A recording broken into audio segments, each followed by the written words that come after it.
სალამი, მოგესალმებით. ჩვენ დავამთავრეთ წიგნების თარგმნა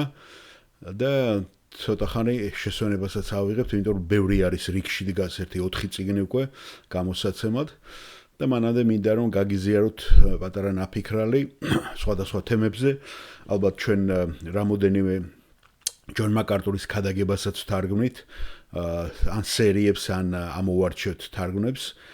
და გავაგრძელებთ ჩვენს ესეთ ურთიერთობას სოციალური ქსელიდან.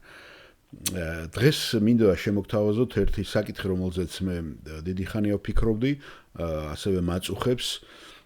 და რომელიც ჩემთვისაც აქტუალურია. და ეს ეხება ისეთ მდგომარეობას, როდესაც მაგალითად თქვენთან მოდის ინფორმაცია, იგებთ რაღაცა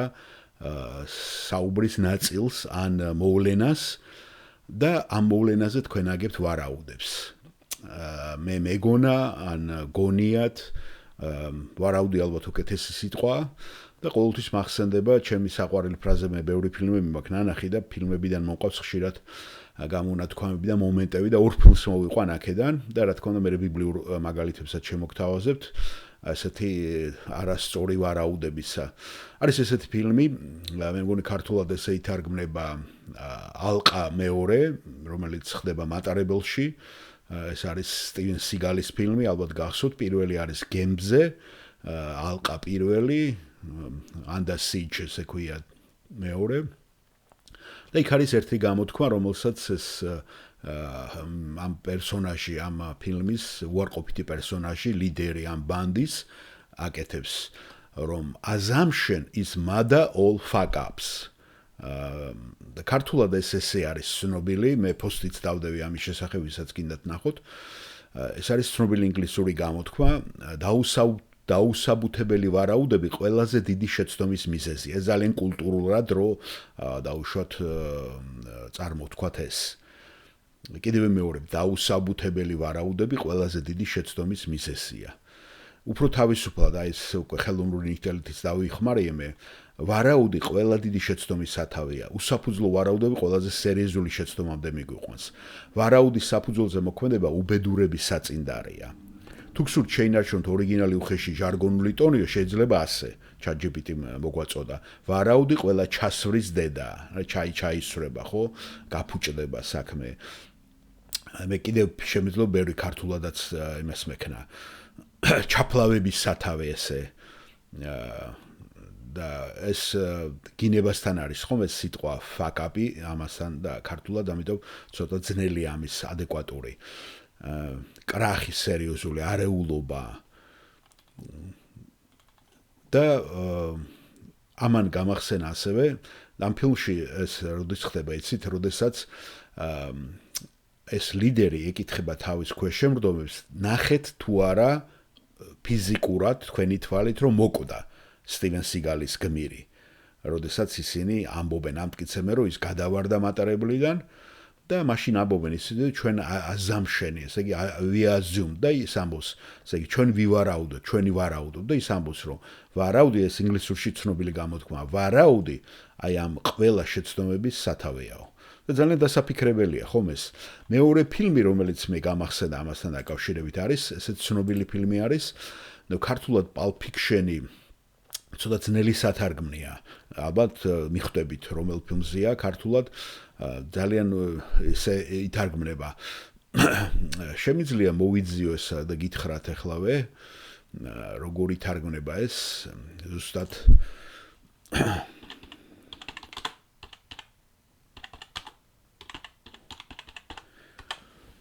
მე მახსოვს რომ ძალიან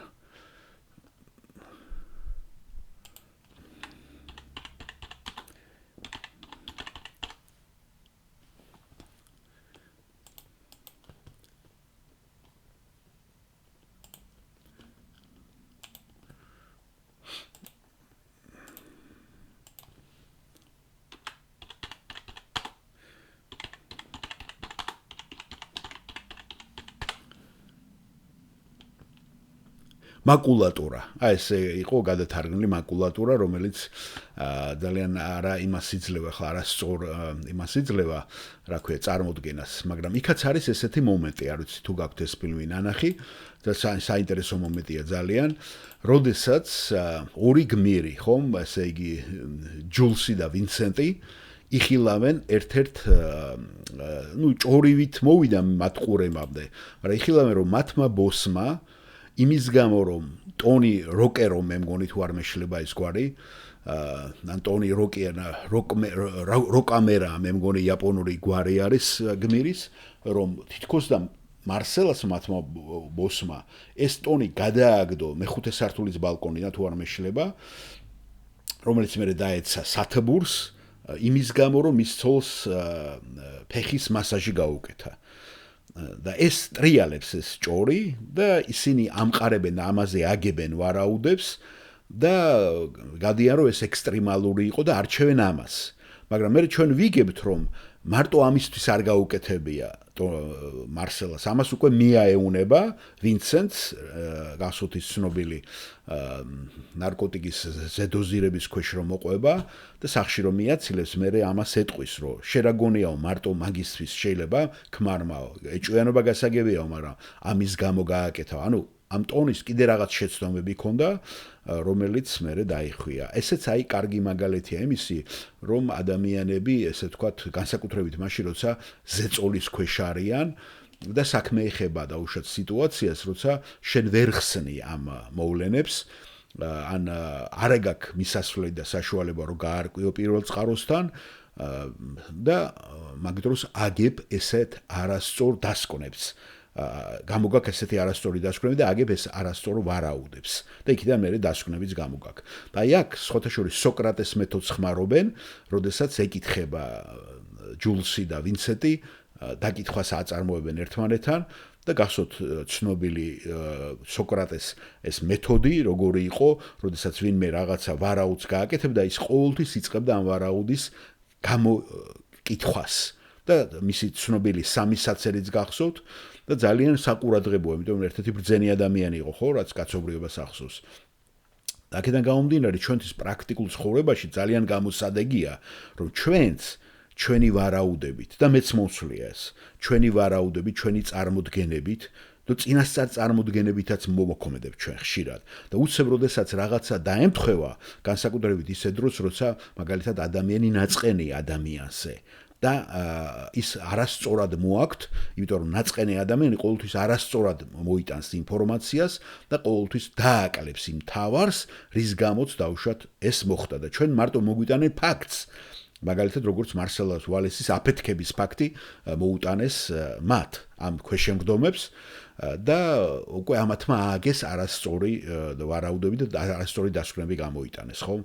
ესე ხშირად ხდება ხოლმე. ბიბლიაში ბევრი მაგალითებია სხვათა შორის, რომელიც მე მახსენდებოდა და შემიძლია რამოდენიმე მოგიტანოთ. მაგალითად ძალიან კარგი მაგალითია ალბათ თუნდაც ურთიერთობა აბესალომის დავითთან როცა ხდება ხო დაუშვათ პირველ რიგში როდესაც აბესალომი დააშავებს მე კიდე ვარაუდები აქვს მას მამის შესახებ რომ მამა ასე მკაცრად ექცევა მთლიანად არ შეერიგა და ასე უამრავი მაგალითები მაგალითად რომელიც მე კიდე მოვიძიე ხო ამ ყალბი ვარაუდების აი მეგობრების ვარაუდი იობის შესახებ ხომ ესე არის ხომ რომ ყველანაირად ვარაუდობენ რომ მისი ტანჯვა აუცილებლად ფარული ცოდვების შედეგი იყო მაგრამ ბოლოს ღმერთმა აჩვენა რომ მათი დასკვნა მცდარი იყო და მათ შესახებ სწორად არ ილაპარაკეს ასევე სამუელის ვარაუდი ელიაბზე როდესაც მიდის ეს ჩვენ პირველ მეფეთა წიგნში ხვდებით მე-16 თავში 6 და 7 მუღლები გასვოთ ხომ როდესაც მიდის და შემიძლია მე ეს წაგიკითხოთ არაფერი არ დაშავდება ამითი და ჩვენც მოვიგებთ მე მგონი მე-16 თავში უთხრა უფალმა სამუელს როდემდე უნდა გლოვობდე საულს განა მე არ უარყავი იგი როგორც ისრაელის მეფე ავსე შენ ერქა ზეთი და წადი ბეთლემელი იესესთან გზავნი რადგან მის ზეთა შორის გამოვარჩიე ჩემთვის მეფე კითხა სამუელმა როგორ წავიდე ვაი თუ გაიგო საულმა და მომკლას უთხრა უფალმა დეკეული წაიყვანე შენი ხელი და თქვი უფლისათვის სხვერპლის შესაწირად მოვედი თქო ნახე და გახსოვთ ეს ისტორია როცა მიდის და აიქ უკვე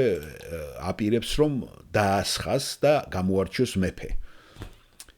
ისეც მიიპატიჟებს ხოლთან მე გეტყვი რაც უნდა გააკეთო ზეც მას ცხებ ვიზეც მიგითითებ აი ღმერთი პირდაპირ ელაპარაკება აუდიო აი პირდაპირ აკუსტიკურად ელაპარაკება ეს არის პირდაპირ მითითება ისე მოიცა სამუელი როგორც უბძანა უფალმა მივიდა ბეთლემს თოლვით გამოეგებენ ქალაქის უხუცესები და იგითხრეს ხომ მშვიდობაა თქვა სამუელმა მშვიდობაა წარმოიდგინე ხო პირველი ის რომ მოდის შენთან ხო პირველი წინასწარმეტყველი და მეფის ტოლა იყო იმიტომ ის იყო მოსამართლეც მეფე არ ყავდათ ხო მაშინ და წარმოიდგინე რომ მოდის უცებ რა ხდება თქვა სამუელმა მშვიდობა უფლისათვის ხერხლის შესაწირად მოვედი განიწმინდეთ და წამოყვედით ხერხლის შესაწირად განწმინდა სამუელმა იესე და მისი ძენი და სხვებთან მიიწვია ისინი როცა მოვინე დაინახა მან ელიაბი ნახეთ დაინახა მან ელიაბი და თქვა ჭეშმარიტად უფლის წინაშეა მისი ცხებული ნახეთ უკვე ეს თავისი აზრებია უთხრა უფალმა სამუელს ნუ უყურებ მის გარეგნობას და ტანის სიმაღლეს რადგან მე უარყავი იგი უფალი ისე არ ხედავს როგორც კაცი მხოლოდ გარეგნობას ხედავს ხოლო უფალი გულს უყურებს ნახეთ ესე იგი ადამიანებს ჩვენ წინასწარ ქონდა რომ საუელი გახსოვთ როგორ იქნა არჩეული რომ ხალხს მოეწონა ახოვანი მაღალი ლამაზი მიშა სააკაშვილის არ იყოს ხო და ნახეთ როგორი იგნორირდა თურმე ბიძინა ივანიშვილი იყო ნუ ღვთისმშობელი არ ვიტყვი მაგრამ დაახლოებით ესე რომ წარმოიდგინეთ ესეც კარგი მაგალითია ხო და შემდეგ უძახიან იცით ეს ამბავი და ბოლოს დავითი არ ჩანს აქ და დავითსაც ბოლოს მოიწვევს ესეც ერთ-ერთი კარგი მაგალითი ხო ამ რა ქვია ვარაუდისა მაგალითად შემდეგი არის კიდე მარია მაგდალენის ვარაუდი იონეს სახარება 20:15 აღდგომის დილას მარიამა იესო მებაღეთ ჩათვალა გასვეთ და ეს იყო არასწორი ვარაუდი რომელიც მხოლოდ მასში გამოსულა როცა იესომ სახელით მიმართა მას მოწაფების ვარაუდი ბრმათშობილის შესახებ გახსოვთ ესეც ხომ როდესაც ბრმათშობილი და ვინ შეცოდა ამა თუ მისმა მშობლებმა აქაც ვარაუდს ჰქონდა ადგილი ემაუსისაკენ მიმავალი და იესო ეუბნება გასოთ იმ მშობლებს არ შეუცდოდათ არამედ იმიტომ მოხდა ეს რომ მისი სასწაული გამოჩენილიყო რომ ის არის თავად ღმერთი ემაუსისაკენ მიმავალი მოწაფეები გასოთ 24 თავი ლუკას სახარება მათი ვარაუდეს რომ იესოს სიკვდილი ნიშნავდა თითქოს ის არ იყო აღთქმული მესია სინამდვილეში სწორედ მისი სიკვდილი და აღდგომა იყო ღვთის გეგმის აღსრულება ფარისევლების ვარაუდი იესოს შესახებ ამასაც იონეს სახარების მე-7 თავი გვახსენდება ხო გალილეიდან წინასწარმეტყველი არ მოდის ნახეთ არასდროს რო არ მოსულა ეგონათ მათ რომ იქიდან არ შეიძლება მოსულიყო ეს დასკვნაც ცდარი იყო რადგან მათ სულად არ შეისწავლეს არც წმინდა წერილი და არც იესოს წარმოშობა ესე იგი თავარი გაკვეთილი აქედან ბიბლია არაერთხელ გვიჩვენებს რომ გარეგნობაზე არასრულ ინფორმაციაზე ან წინასწარ ჩამოყალიბების შეხედულებებზე დაფუძნებული ვარაუდები ხშირად ცდარია ამიტომ მოგვიწოდეს რომ ფაქტები შევამოწმოთ ღვთის სიტყვას დავეყნოთ და ნაჩქარევ დასკვნას მოვერიდოთ აი ეს რაც უბრალოდ ელემენტარულად აქედან მოგვაწოდა ChatGPT-მაც ეს მოკლე დასკვნა მაგრამ ჩემი თავარი ესე ვთქვათ არსი ამ საუბრის ზუსტად ის არის ერთგვარი გაფრთხილება ჩემი თავისთვისაც სხვებისთვისაც იმიტომ ჩვენს გვახასიათებს ქართველებსაც ახასიათებს და საერთოდ ადამიანებს მაგრამ არის ერები რომლებმაც ამათ კარგად ისწავლეს და ნაჩქარებად გრძნობებზე ემოციებზე არაკეთებენ დასკვნებს და წინასწარ გაკეთებული ის რა ქვია დასკვნები დამღუპველი შეიძლება გახდეს და მტრობა შუღლიც გააჩაღოს ასევე ადამიანს შეიტანოს ძალიან ცუდი ასე ვთქვათ განწყობა და ძალიან ცუდი ნაყოფები მე არ დამავიწყდება ისტორია ადრეც მაქვს მონმაყოლი და ჩემო ახლობლებმაც იციან ეს ისტორია როდესაც თბილისში ესეთი ფაქტი მოხდა როდესაც დაინახეს გათხოვილი ქალი ძალიან კარგი რეპუტაციის ძალიან პატიოსანი როდესაც ჯდებოდა მანქანაში ეს დაინახეს და ძალიან სერიოზულმა ადამიანი შევიდა ესეთ ვარაუდებში და მე სხვასაც გაადო ეს და სხვამაც ასეთ არასწორად მიტანილი იქნა უკვე საზღვარგარეთ ეს ამბები მათი ოჯახის წევრის შესახებ რომ თითქოს და ეს არა კეთილი ყოფაქცევის ქალად იქნა მიჩნეული, იმიტომ რომ ჩაჯდა ისეთ მანქანაში, სადაც ხორხოცი იყო და სადაც დაუშვათ იყო ცოტათი ესეთი საქციელი, ეს გარედან დანახულია. თურმე ეს ბიძაშვილებთან იყო ახლობლებთან, რომლებიც ესე ვერ გაითვალისწინეს ეს გარემოდა რაღაც და ისე იქცეოდნენ, მაგრამ ნახეთ წინასწარი შეხედულება რო იყო რო თითქოს და დაუშვათ ესეთი მდგომარეობაში ეს ყოველთვის ესეთი ქალები აღმოჩნდებიან, ხო? ნახეთ არასწორი ვარაუდები და არასწორი დასკვნები იქნა გამოტანილი. და ხშირად არის ეს ხშირად ხდება ხოლმე ეს და ამას მე მოსდევს ძალიან ცუდი შედეგებიც რომელზეც მე შეიძლება ადამიანებმა ინანონ მაგრამ ცოტა ისე იყოს და მათი გამოსწორებაც ხშირად ძნელია ხოლმე რთული არის ხო ამისი ამიტომ წინასწარ ყოველთვის დარიგე ვოგმართებს და მეც ჩემ თავსაც ყოველთვის მოუწოდებ რომ არ ვიჩქარდო ყოველთვის მახსენდება ის სოკრატეს სამი საწერი როცა ადამიანს მოაქვს რაღაცა ინფორმაცია მე რაში მჭირდება ეს და ამ ფილტრში რო გაატარებ, რისთვის არის ეს, რას მომიტანს მე კარგს, ესმით, და თუ გააქვს შენ უფრო ქრისტიანული სიყვარული, ადამიანი რომელსაც მოაქვს, არ უნდა მოგერიოს, მიუხედავად იმისა, შეიძლება ის ნაწყენი იყოს, შეიძლება ის გაბრაზებული იყოს და ყველანაირად რო ეს რაღაცა ცუდი გრძნობა ამოუღო, თუ არა და ჯობია გაჩუმდე, ან კიდევ გადაიტანო საუბარი სხვა თემაზე. ზოგჯერ არის ხო, ადამიანს ვერ გააგებინებ ის ისე ნაწყენი არის და ისე არის უკვე ამ ვარაუდზე მდგარი. მაგრამ შენში რო შემოდის და ფართოვდება ეს კიდე უფრო მეტად ამაზე გვაფრთხილებს ხო რომ ჩვენ ყალბმოწმეთ არ გამოვიდეთ მეცხრე მცნება ამას ეხება ხო სწორია სარამატო სიცრუეს ეხება რა თქმა უნდა ამასაც ეხება და აქედან გამომდინარე ძალიან მე ვცდილობდი კიდევ ჯონ მაკარტურის საუბრებიც აი ამ კუთხიდან ქადაგებები მომეძებნა და აუცილებლად მოვძებნი ამ თემებთან დაკავშირებით რომელიც უფრო მეც მაინტერესებს რომელსაც მე უტრიალებ რომელიც ერთგვარი გაფრთხილება იყოს სხვა ადამიანებისთვისაც და ავარიდოთ ადამიანები რომ ცოდვაში არ ჩადგან ფეხი და შეცდომა არ დავშენ. აი ეს იყო ძალიან მოკლედ ამ